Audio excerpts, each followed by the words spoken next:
Breaking news. If it is true that NNAMDI KANU was adopted or kidnapped in Kenya, then Malami is not worthy to be a lawyer. Madu, hello, my wonderful people. It's happening. How about that NNAMDI KANU was extradited to Nigeria is still a mystery. The United Kingdom, as a matter of fact, is looking into this matter, deliberating on it, and putting things in place to ensure they understand what really happened. When the ambassador to the UK had a discussion with Malami, the Minister of Justice, and wanted to bring in Nnamdi Kanu's issue, the guy said it was not part of our agenda. And so they did not really discuss it because, the British proper English to the call will not want to, insist. However, Parliament is discussing this issue and finding out what really is going on. How did it come to pass? Did it come to be that Nnamdi Kanu was snatched, adopted, or kidnapped from Kenya, and he went with a British passport? They say, well, if this is really true, something is wrong. Then Malami will have to be removed as a lawyer, just like they can withdraw a doctor's, certificates. So also a lawyer, it can also happen to a lawyer. So Malami is about to face a serious problem. Please don't forget to give us a thumbs up. Subscribe if this is your first time. Let's get all the details. If it is true that Nnamdi Kanu was adopted in Kenya, then Malami is not worthy to be a lawyer. He will be disbarred. Let's get all the details.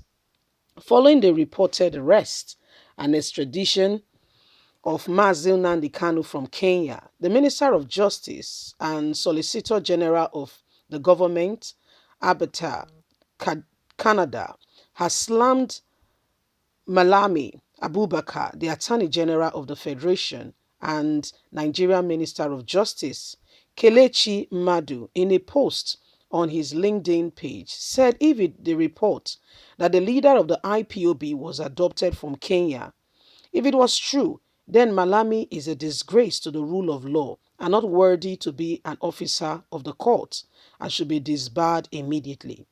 Going further, the Canadian officer said that the government of Nigeria and Kenya has violated international law. In that way, Nnamdi Kanu was extradited.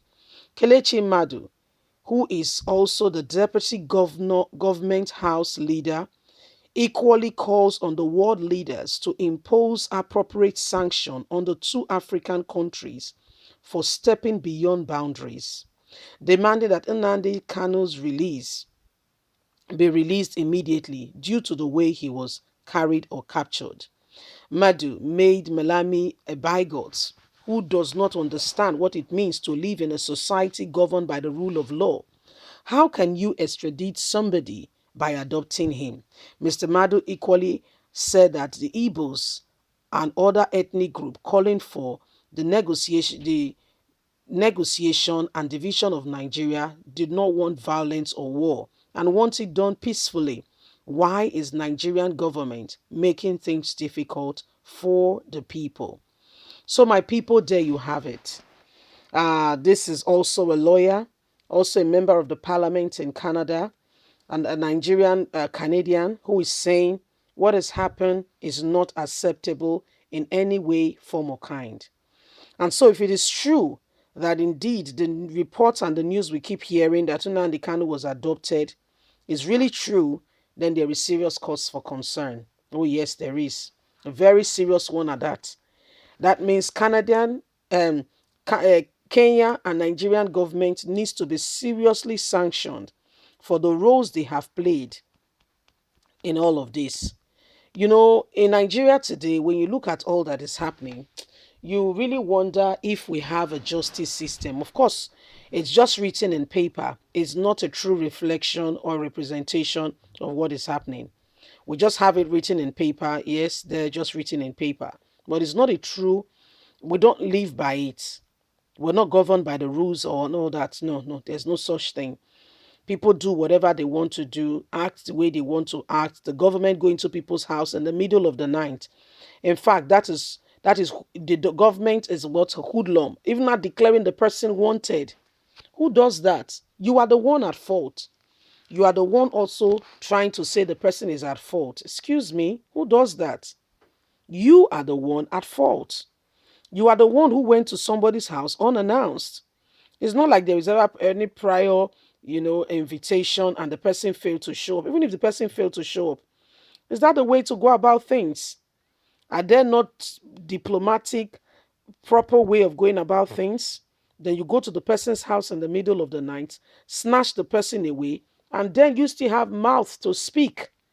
You see, we have thugs legitimately wearing uniforms and calling themselves government. This is one of the biggest problem we have in Nigeria. Thugs legitimately calling themselves government. That's why things are the way they are. And unless there is a change in the course of all that is happening, I don't know where we're headed. There's a clear indication that if we are just merry-go-rounding and there is really no true cause for what is happening. Because if we have people who do not respect the constitution by which we should be governed by, instead of coming here to impose their own position on Nigerians, then there is nothing to talk about. Then the country is in disarray. And where there is no law, there is no sin. There is no punishment. Because they have killed two people and they are trying to justify it, covering up the people who have committed murder. That is murder.